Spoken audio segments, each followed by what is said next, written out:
Olá, seja bem-vindo a mais um BDF Entrevista. Hoje eu tô com um convidado muito especial, que eu sou super fã, acompanho o trabalho. Hoje eu tô com o Fabian Kassabian, que é coordenador da Brava, que é um espaço independente de educação contra-hegemônica.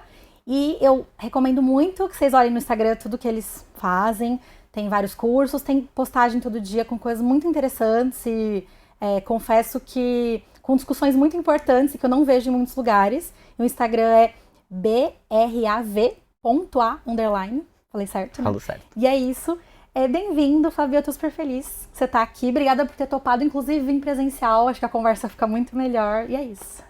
Eu amei. Agradeço muito o convite, seu convite, Marcela, e o convite, né, do Brasil de Fato. Achei muito legal ter visto a vinhetinha, assim, porque eu ouço, né, o Brasil de Fato. Nossa, que emoção tá aqui falando. Então, agradeço muito o convite. Obrigado. Ai, que ótimo. Então, vamos começar. Para começar, eu queria que você explicasse o que é a Brava, para quem não conhece, e como surgiu. A Brava é uma comunidade de aprendizado dissidente. Então, é uma escola que acontece, é uma escola independente, né, acontece de forma online.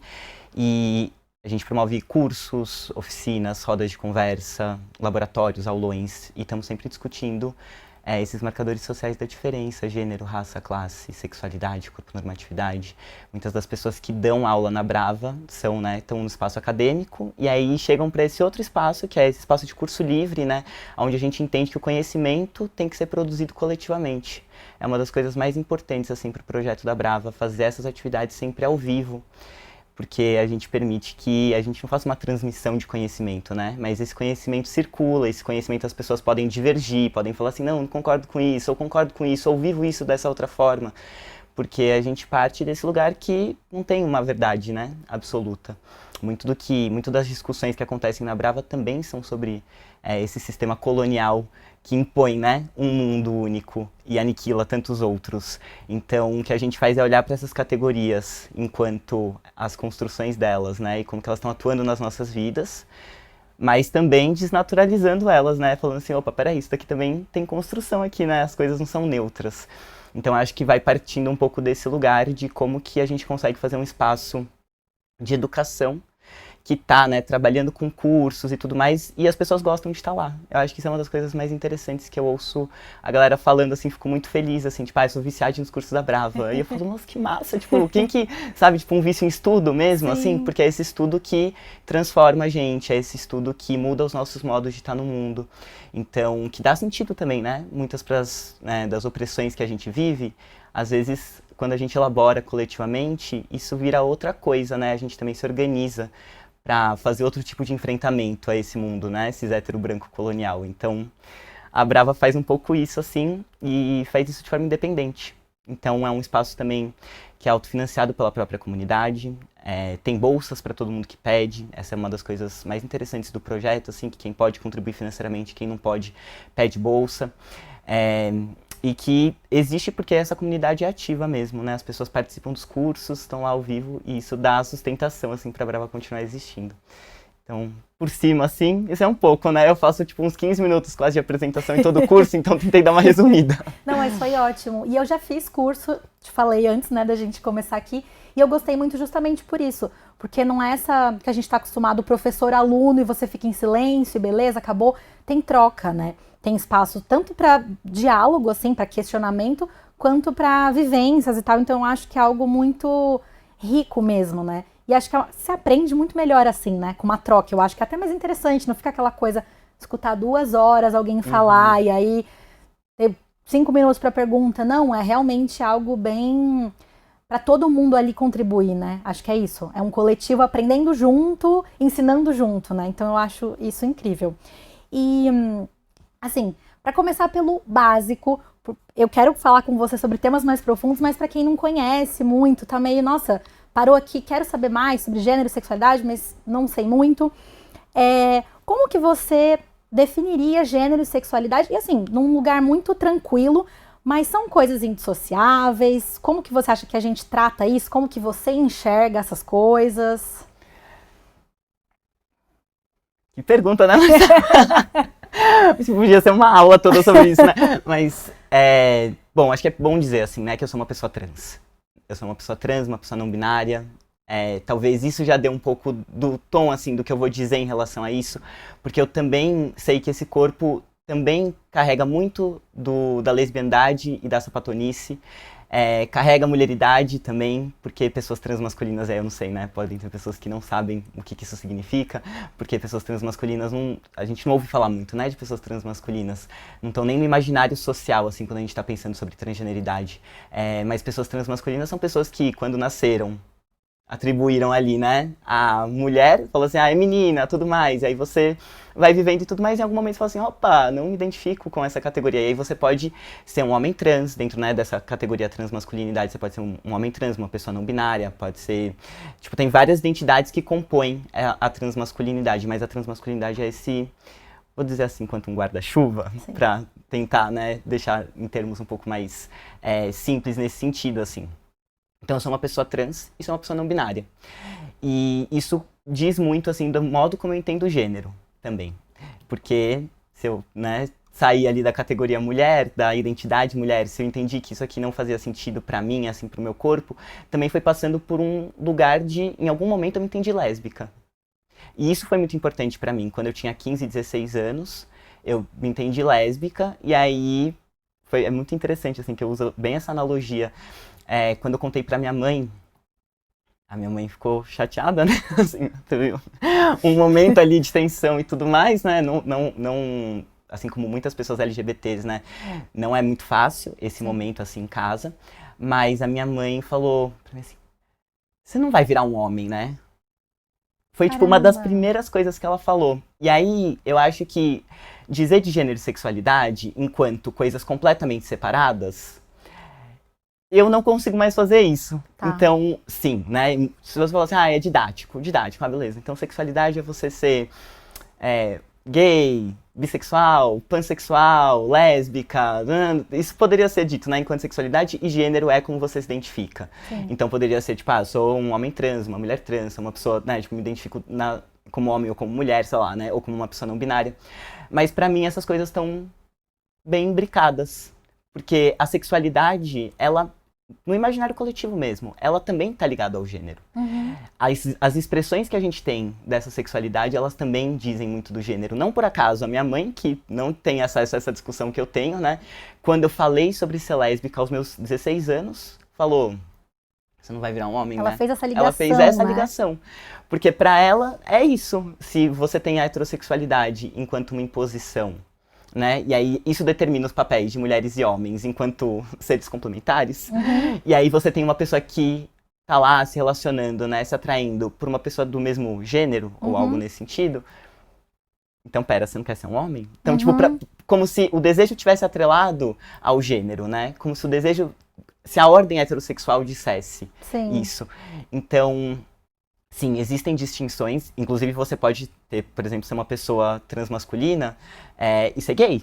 Sim. Você pode ser uma pessoa transmasculina e ser bissexual, ou ser heterossexual, não sei, né? As pessoas dizem de si de modos muito diferentes. Algumas coisas eu consigo entender, outras não, mas o lance é que nem tudo a gente precisa compreender, né? Sim, com certeza. Então, quando dizem ali coisas que eu não compreendo, porque eu não consigo me identificar, não quer dizer que aquilo ali não é verdade para aquela pessoa, né? Que aquilo ali não é importante. Então, a sexualidade passa pelos corpos dissidentes também, de gênero, mas pra mim existe uma ligação, não só pra mim, né? Mas quando a gente vai estudando assim também, né? Os modos de tensionar o gênero e a sexualidade, a gente vai vendo assim, por exemplo, como que as feministas lésbicas do pensamento lésbico foram tensionando a categoria mulher a partir da categoria lésbica. Então isso tudo tá colocado ali, assim, né, dentro desse lugar do gênero e da sexualidade. Sim, nossa, perfeito. Acho que a sua resposta foi ótima. Já dá um pouquinho ali uma ideia do que eu quero conversar com você também. Outra coisa, acho que a gente costuma, claro, a gente enxerga as pessoas LGBT enquanto um grupo, mas ao mesmo tempo acho que são siglas muito bem definidas e delimitadas nesse lugar, né? Lésbica é isso, gay é isso, trans é isso. Mas acho que você já falou um pouco isso, mas eu queria que você englobasse essa sigla, né? E assim, nesse lugar de ser um grupo, mas ao mesmo tempo muito separado e definido, sem esse espaço talvez para brincar um pouco com as coisas. E você pode fazer uma combinação ali para você o que faz sentido, né? Então eu queria te ouvir um pouco sobre isso. Vou puxar pra minha vida de novo, tá? Porque eu muitas vezes tenho dito, assim, que eu virei quase que a sigla LGBT toda, né?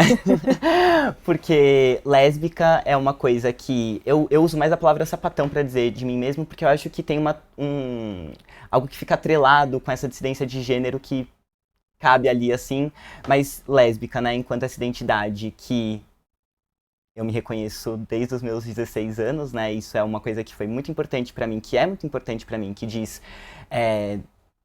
das minhas referências, dos meus afetos, do modo de eu aprender a me relacionar. Tudo isso diz de uma experiência lésbica também, né? Então, isso faz parte de mim.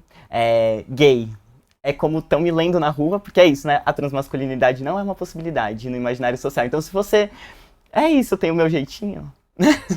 Sim. Muitas pessoas, enquanto eu tô na rua, quando eu tô, sei lá, né, conhecendo uma pessoa, a pessoa consegue me entender enquanto gay. É assim que as pessoas têm me tratado, assim.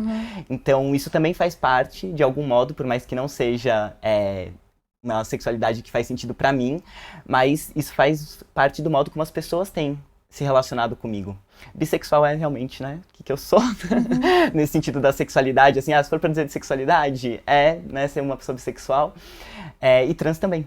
Então, eu acho que isso também acaba mostrando o quanto que essas... Assim, né, elas são separadas, mas ao mesmo tempo não é tão separado assim, porque as experiências que a gente tem com essas categorias, muitas vezes elas não são fixas. E aí quando a gente vai vivendo, e aí a gente vai se abrindo, né, para as mudanças que podem acontecer, isso tudo fica também uma amálgama. Glória Zaldúa falava bastante sobre isso, assim, enquanto essas composições que fazem parte desse corpo. Então, eu não preciso deixar de ser nada para ser quem eu sou. Eu não preciso matar a mulher que eu fui pra ser a pessoa transmasculina que eu sou. Eu não preciso matar a lésbica que eu fui pra ser a pessoa que eu sou. Isso tudo compõe o meu corpo. E esse movimento de esquecimento, de apagamento, e isso eu tô dizendo da minha experiência. Eu acho que é importante dizer isso, assim, porque também, dentro dessa lógica colonial, às vezes, né, a gente pensa que você vai ter uma pessoa dizendo sobre as identidades e que isso vai dizer por todo mundo, né? Não, eu tô dizendo da minha experiência e de algumas discussões que eu vejo acontecendo dentro desse espaço que é a Brava, assim. Mas que é isso, faz parte de um movimento de tentar aniquilar algo que você precisa matar alguma coisa pra ser quem você é, né? E eu só sou uma pessoa transmasculina porque em algum momento eu fui mulher.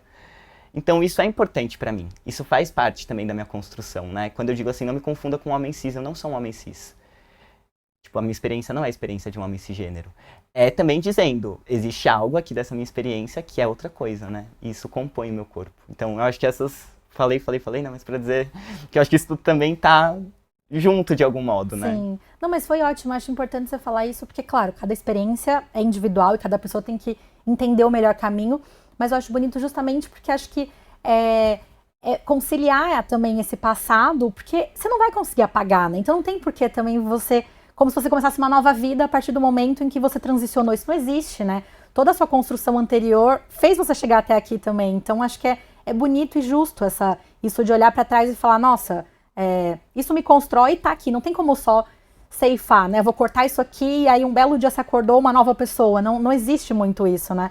E eu acho que às vezes para as pessoas cis pode ser até difícil esse entendimento, mas também a gente exigir algo assim é violento, né? Eu acho que é pra cada um e tem pessoas que, claro, eu acho que tem mais vai ser mais difícil essa convivência boa com o passado, até porque eu acho que a transição vem com muita violência, né, assim, mas muitas vezes, muito tempo tardiamente, justamente porque você não pode, então tem também uma mágoa, né, mas eu acho bonito de escutar, porque acho que vem num lugar de conseguir conciliar tudo isso e abraçar tudo isso, né, que a gente é feito de muita coisa de uma forma tranquila, né, então foi ótimo te escutar. E, bom, deixa eu pensar aqui que eu ia te perguntar uma coisa que você já respondeu, sobre ser uma pessoa transmasculina, você respondeu, foi ótimo. Eu queria entrar agora no tema que eu queria falar mais com você. Uma discussão que a Brava traz muito, e eu aprendi muito sobre isso na Brava, foi sobre esse lugar da disputa da lesbianidade com as pessoas trans, né? Então, eu queria que você explicasse um pouco isso, né? O que é isso para quem não sabe, mas já emendar uma outra pergunta, que eu não vejo isso ter muita visibilidade. Como eu te falei também, né, antes da gente começar aqui, foi na Brava que pela primeira vez eu consegui entender E eu sou lésbica, assim, então acho que eu ainda me assustei pensando, nossa, se eu não tava entendendo muito, imagina as outras pessoas que não estão não estão nesse meio, né, assim. Então, você acha que isso realmente tem poucas pessoas falando sobre isso? Você acha que são discursos que não chegam para muita gente, porque, enfim, na internet é uma grande disputa e tem várias outras vozes, você acha que é meio um projeto mesmo? Assim, queria te escutar também, ainda mais que você trabalha com internet, então você sabe melhor que eu como é um campo muito difícil, uma disputa muito árdua, né? Sim. Sobre a transição, eu acho que você falou uma coisa que é importante, só queria retomar isso, que também tem algo dessa transição que é muito violenta, né? A imposição do gênero, né, é muito violenta. Então, eu acho que existe uma multiplicidade de narrativas também para a gente dizer de nós mesmos, porque também é em contato com essa mesma violência. Então, para algumas pessoas, dizer que aquilo ali não compõe mais pode ser importante. E aquilo ali pode fazer todo sentido para a pessoa. É que para mim, na minha experiência, isso compõe, assim. Mas eu acho que é importante dizer isso, porque a cisgeneridade, ela é violenta nessa imposição, né? Então, quando a gente impõe, aí você tá dentro dessas categorias, e muitas vezes, é isso, né? Por mais que eu tenha vivido, né, enquanto mulher, eu também vivi enquanto pessoa transmasculina, porque já tinha um não encaixe na mulheridade dentro, né, dessa construção. Então são experiências que, por mais que elas estejam ligadas com essa cisgeneridade, né, com essa categoria mulher, não necessariamente é a mesma experiência de uma mulher cisgênera. Então, só pra dizer isso, assim, porque eu acho que é importante reforçar, e eu falo muito isso porque toda hora tem que dizer o que eu tô dizendo, tá dizendo sobre mim, assim, tem outras pessoas que vão viver as coisas de outros modos. Mas sobre a lesbianidade, eu acho que é isso, assim, a internet é difícil. A internet não é um campo fácil de habitar, né? E aí a gente tem algumas disputas que vão acontecendo na internet e que elas são mais divulgadas, elas aparecem mais. Mas eu me entendi uma pessoa não binária a partir do pensamento que eu fui entendendo enquanto pensamento lésbico. Então foi a partir do entendimento da heterossexualidade enquanto esse sistema que dita, né, homens e mulheres enquanto seres complementares, né, e se cria a partir disso, se organiza o mundo a partir da heterossexualidade, que eu fui entendendo com as pessoas que estavam dando curso na Brava, que estavam pesquisando sobre isso. Tem uma pessoa que é muito próxima de mim, que é a Paula Silveira Barbosa, que é uma das diretoras do Arquivo Lésbico Brasileiro, e ela foi uma pessoa que foi transicionando junto comigo, assim, também é uma pessoa não binária, né? E que foi transicionando junto comigo, assim, nesse sentido de... eu aprendi muito com ele. Então, Paula foi uma pessoa que foi me ensinando muito ao longo do caminho, assim, porque tá nesse campo da academia que eu não tô, é importante dizer isso, assim, por mais que eu esteja no espaço da Brava e tudo mais, coordene esse espaço, não é o meu... não é sobre isso pra mim, assim.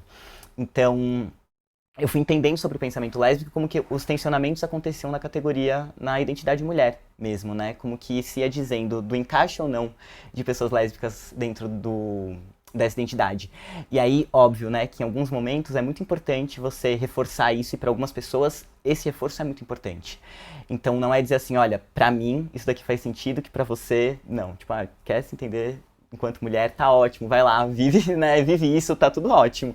Mas esse tensionamento existe. Então, pra mim, foi a partir disso, quando, por exemplo, eu fui tendo contato tanto com o pensamento feminista negro, quanto o pensamento lésbico, que eu fui entendendo que, opa, pera, a categoria mulher, ela foi muito tensionada ao longo do tempo.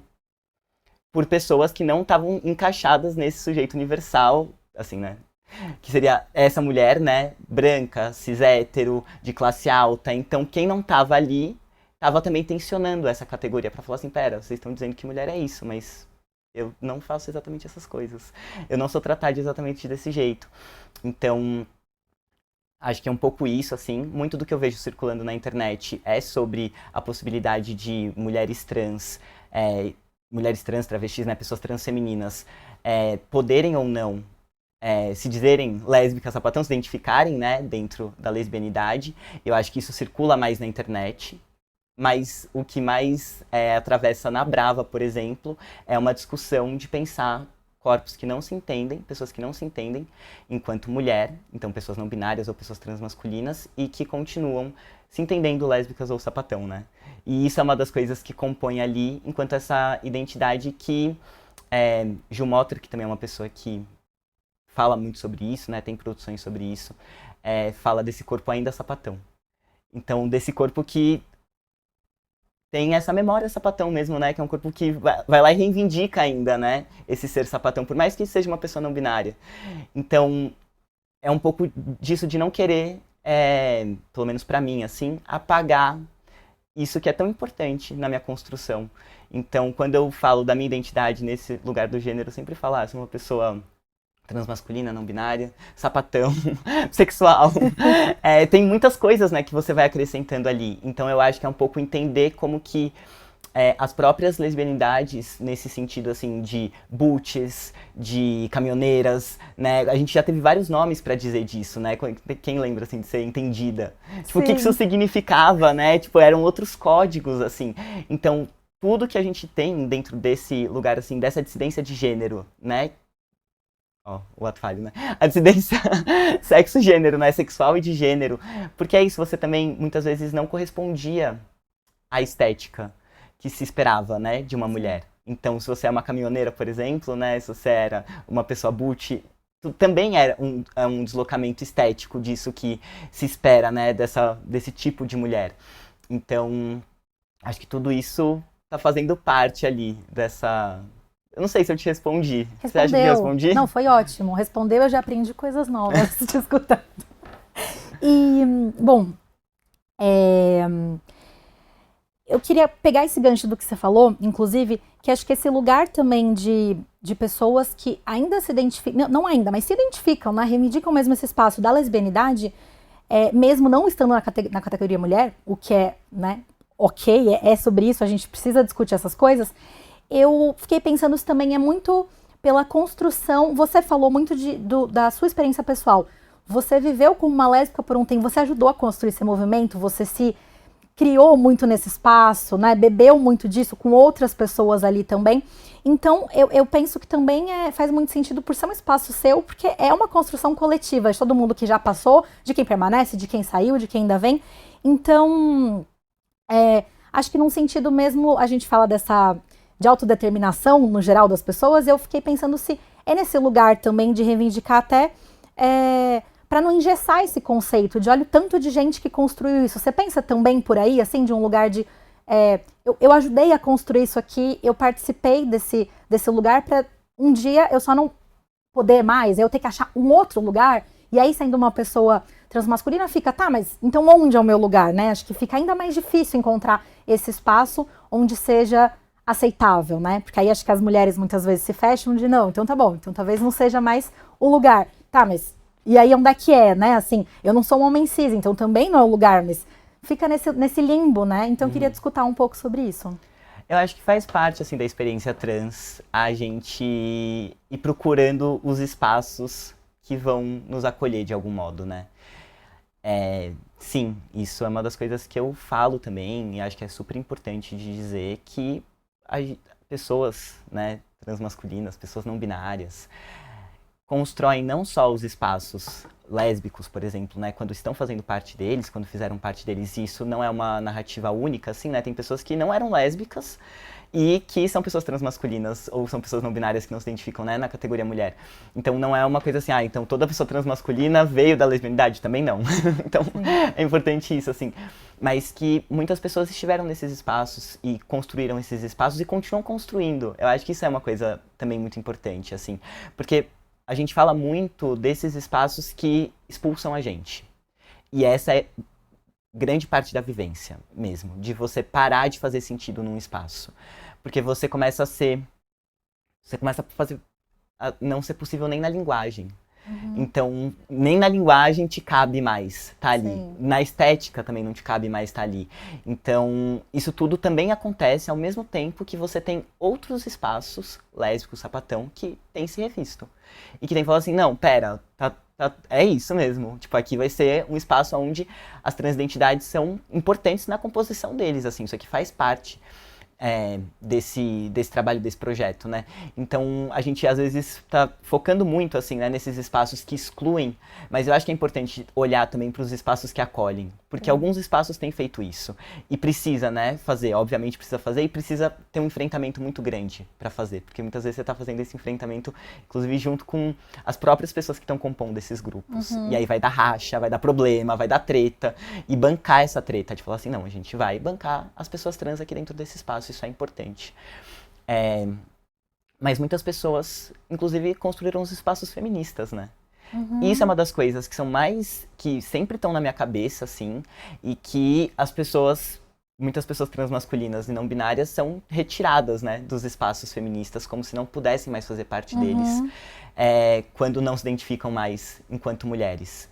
E isso não necessariamente, eu acho super importante o feminismo, o transfeminismo, né? São coisas que são movimentos que são importantes. E muitas pessoas construíram esses movimentos, fizeram parte desses movimentos, tem uma ética de vida, né, que é feminista também.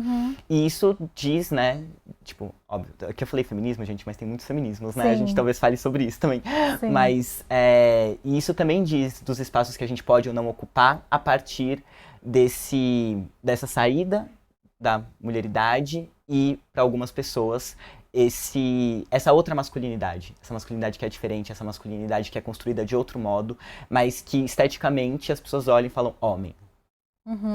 E aí você vira isso, né? Você vira esse homem que as pessoas estão lendo e que não passa pela cabeça que pode ter outro tipo de construção dessa masculinidade.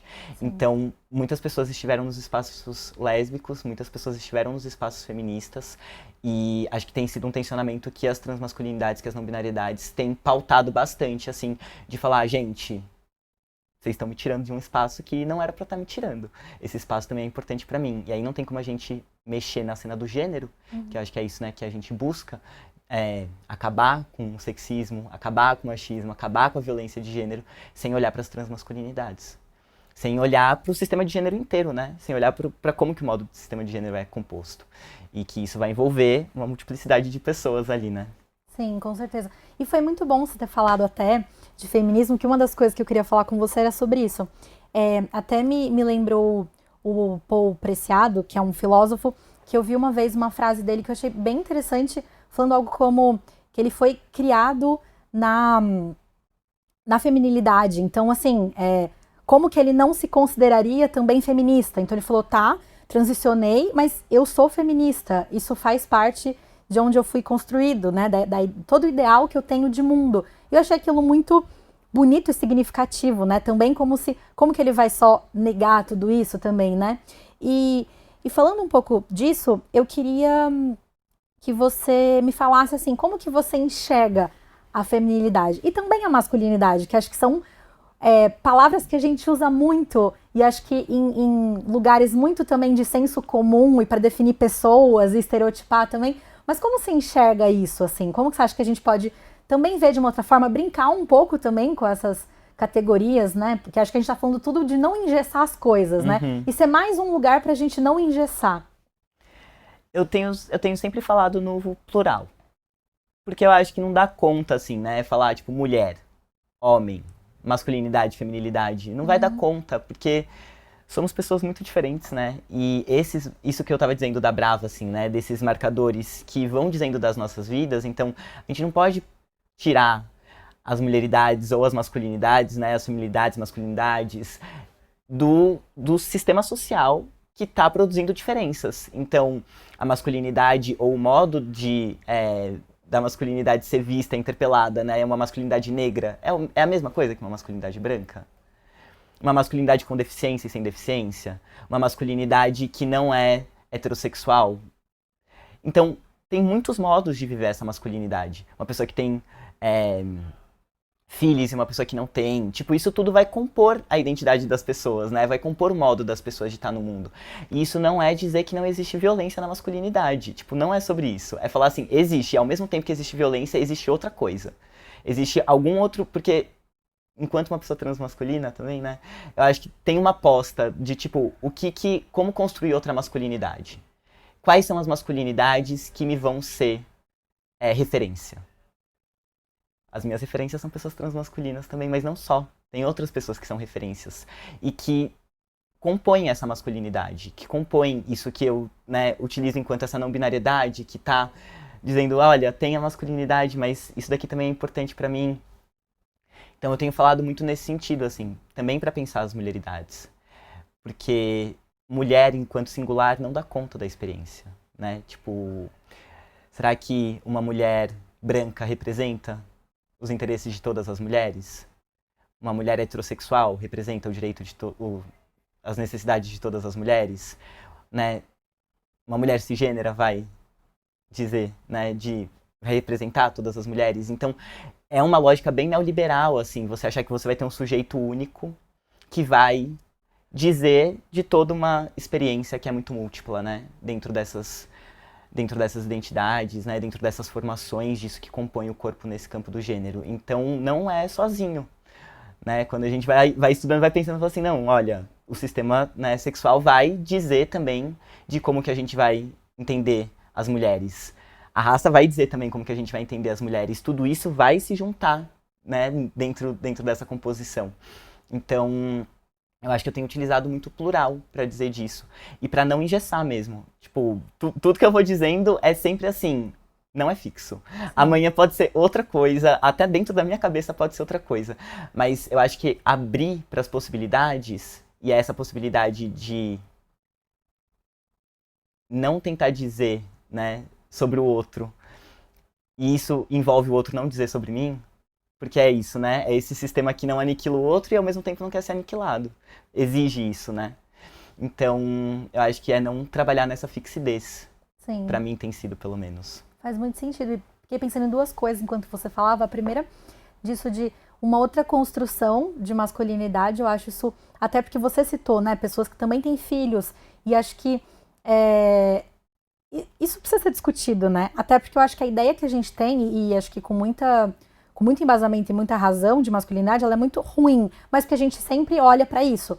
Homens cis violentando mulheres há muito tempo e sendo pais ausentes, acho que é um lugar muito ruim. Até acho que quando eu paro pra pensar a masculinidade, me vem também no primeiro pensamento assim, algo que não é bom. Depois eu olho e falo, tá, mas é isso, não é só uma coisa. Então acho que esse lugar de disputa faz muito sentido, inclusive para as próximas gerações, assim, tá? Tem uma masculinidade que não tá dando certo, mas a gente pode ter um leque imenso de outras coisas que dão muito certo, né? E outra coisa que me veio também disso, você falando assim, é como eu acho que engessar torna muito violento até isso que você falou, amanhã pode mudar. A gente muda pra caramba, né? Então assim, sei lá, daqui a pouco eu posso questionar qualquer coisa, gênero, sexualidade, sei lá. E eu acho que a partir de quando isso vira uma regra, tá, eu me disse isso, é como se você precisasse ficar fixo naquilo. E não é voltar atrás, né? Mas repensar, olhar de novo pro seu corpo, pra sua cabeça, eu acho que fica um exercício muito mais difícil, né? Porque parece que você se definiu e aí pronto, então acabou. Então vamos parar aqui, né? Então eu acho que é legal essas discussões até pra ser uma coisa mais tranquila mesmo, né? De não ser essa... Porque eu acho que tem uma certa pressão também nisso, de se descobrir, de se entender. Parece que você faz essa declaração pro mundo e é tipo... Então tá bom, vamos parar aí. Que acho que é um pouco da pergunta da sua mãe, né? Então tá bom, mas você vai ver, ó, tipo, chega agora, né? Então agora a gente parou, né? Então eu achei muito interessante. Vou emendar numa pergunta pra gente voltar a falar um pouco sobre essa disputa em torno da lesbianidade. A Monique Wittig, né, que é uma escritora que, depois que eu fui no curso da Brava, eu comecei assim, folheei o livro dela em 2 dias, fiquei super lendo e falei, caramba, isso faz muito... Eu achei muito interessante ela falar muito sobre, acho que, né, a imposição da heterossexualidade, mas não só, né? Mas desse lugar em que, desse questionamento mesmo, de lésbicas são mulheres, e olhar como uma categoria política, né? Fazer muito acho que ela faz muito uma troca ali também com o marxismo, olhar de um jeito muito político. E eu nunca tinha visto assim, até porque acho que é isso, enxergar essas coisas nas caixinhas. Então, tá, isso é só sexualidade, mas é muito mais amplo. Então eu queria que você explicasse um pouco isso e falasse se você acha que essa ideia também de já questionar, então, né? Peraí, então acho que a lesbianidade, a lésbica, ela não precisa ser uma mulher. Se você acha que essa ideia mesmo, que as ideias que vieram depois, inclusive das pessoas transmasculinas, das pessoas não binárias, entenderem esse lugar e reivindicarem, vem também daí, sabe? Vem desse lugar. Que é uma lésbica né, que se entendia como uma mulher cis até onde eu sei, acho que escreveu isso, e acho que abriu portas ali para novos pensamentos e as pessoas irem agregando, né? Eu nem sei se ela imaginava que a gente podia estar usando desse jeito, assim, né? Mas efetivamente, né, está escrito ali essa dúvida dela, né? Esse lugar que, na verdade, não é nenhuma dúvida, ela faz uma afirmação, né? Sim. Então ela tá olhando, e isso é importante, mais uma coisa importante de dizer, né? Eu não sou estudioso de Monique Wittig, não sou assim, estou na academia pesquisando Monique Wittig, não é a minha pira, assim, mas eu já li, né, O Pensamento Heterossexual, que é um dos livros dela que está publicado. Ela tem outros livros, né, que não são de teoria, mas que estão ali dizendo sobre esse sistema heterossexual enquanto essa imposição desse sistema heterossexual. Ela trabalha muito nesse lugar, assim. E tem vários problemas também na obra de Wittig de outro jeito, assim, gente. É uma francesa branca, né, produzindo ali dentro de um espaço outro, né, de um outro tempo que não tem necessariamente muito a ver com coisas que a gente está dizendo aqui, hoje, né? Então tem que olhar para essa obra de uma forma crítica também em muitos lugares. Mas eu acho que abre para um lugar de imaginação, que eu tenho pensado muito sobre isso, assim, né? Tipo, se o que tá dado, a gente precisa mexer no que tá dado, como que a gente pode imaginar outras coisas? Da onde que a gente tira inspiração? Do que a gente pensa? Como que as pessoas estão teorizando sobre isso? Então, esse exercício de sonho, de imaginação, de possibilidade, tem vindo muito presente, assim. Ontem teve uma oficina na Brava que era exatamente para pensar os sonhos das dissidências. Que bonito. Então, era uma oficina de escrita que trazia, num sistema que está tentando aniquilar todas as possibilidades de vida, o que acontece quando a gente imagina, quando a gente possibilita outras coisas pra gente. Então, sim, acho que juntei duas coisas aqui, mas voltando na Wittig, ela faz essa afirmação, assim, olhando para o sistema heterossexual, como que ele é construído e imposto, que dentro desse sistema você tem o homem e a mulher ali, né, fazendo o parzinho que faz a gente questionar muitas coisas, faz a gente questionar a ideia de família heterossexual, né, de monogamia, de muitas coisas que estão ali, né, no sistema heterossexual.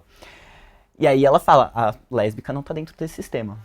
E aí ela tá olhando pra lésbica nesse lugar, né? De olhar pra lésbica enquanto a sexualidade e tudo mais, mas tá fazendo essa conexão com o gênero, pra falar assim, então as lésbicas não são mulheres. Sim. E isso, assim, sempre causa o caos quando a gente fala sobre isso, porque é isso, né? Não é fácil fazer essa discussão. Porque isso parece que tá dizendo assim, então você tem que não ser mulher. E não é isso também. É falar assim, olha, existe um sistema, que é essa pessoa que elaborou sobre isso, tem outras pessoas falando isso daqui de outro jeito. Então, também existe toda uma luta de lésbicas pra estarem na identidade mulher, pra reafirmar isso. Porque se você também tem, né, dentro desse sistema, assim como a minha mãe, coitada da minha mãe, se eu ouvir isso, vai falar, meu Deus, é quase uma sessão de terapia sobre mim, né? Assim como a minha mãe, né, falando assim, então se você é lésbica, você vai querer ser homem?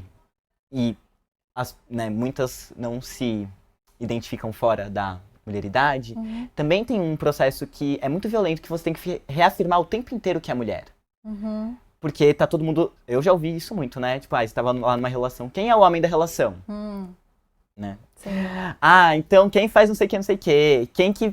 Tipo, estão sempre tentando atribuir papéis heterossexuais nas dissidências. Isso tá sempre compondo. Então, ao mesmo tempo que você tem uma reafirmação disso, né, por alguns grupos, você tem outros grupos que estão olhando para ele e falando assim, verdade, isso daqui nunca fez sentido. Porque se você tá questionando, talvez isso aqui também não faz sentido para mim. E aí você vai ter pessoas que vão estar lutando para estar dentro dessa categoria e pessoas que vão estar lutando para falar, não caibo dentro dessa categoria. Sim.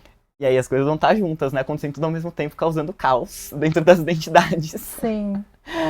Mas acho que é isso, assim, entender esse sistema heterossexual enquanto uma organização, né? Uma organização, uma imposição. E quais são as amarras dele, né? O que isso significa? Porque às vezes a gente pensa na heterossexualidade só nesse lugar do gosto, do desejo. Alguém perguntou, tipo, você quer ser heterossexual? Tipo, isso foi uma possibilidade, assim como não ser heterossexual, isso foi em algum momento dado, né, como uma possibilidade. Então, tudo que não é uma possibilidade, a gente tem que se perguntar, por quê? Isso faz parte também, né, do pensamento crítico. Tipo, estão dizendo que é isso, mas por quê? né? Tipo, questionar, fazer os questionamentos. Se a gente sabe do mundo que a gente está vivendo, né? Questionar faz parte disso. Sim. Então, Audre Lorde fala uma coisa sobre que vai ter sempre alguém querendo, não é exatamente assim, né? Vou usar minhas palavras, né? Vai ter sempre alguém querendo dizer sobre você mais do que você mesmo, assim, mesmo, né? A linguagem não binária sou eu atribuindo, tá?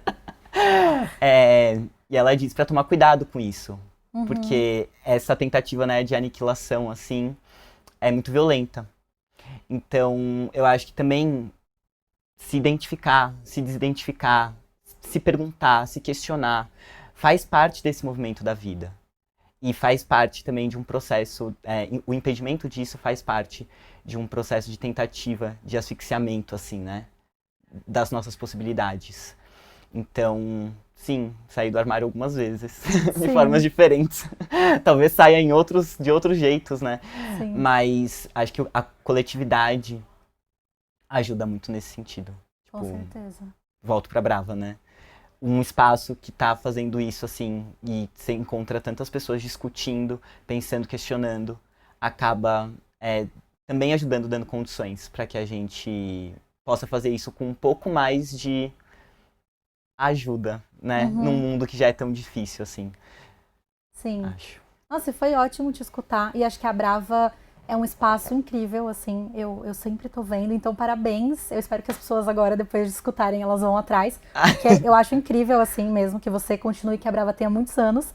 A nossa conversa, infelizmente, já encerrou, eu ficaria conversando com você mais 2 horas, mas obrigada mesmo por ter vindo, você já conhece o Brasil de Fato, já sabe o endereço, então quando você quiser voltar, a casa tá aberta. Tá bom, obrigado, Marcela, e obrigado, gente, cadê a câmera? Ali, ó. Obrigado, gente.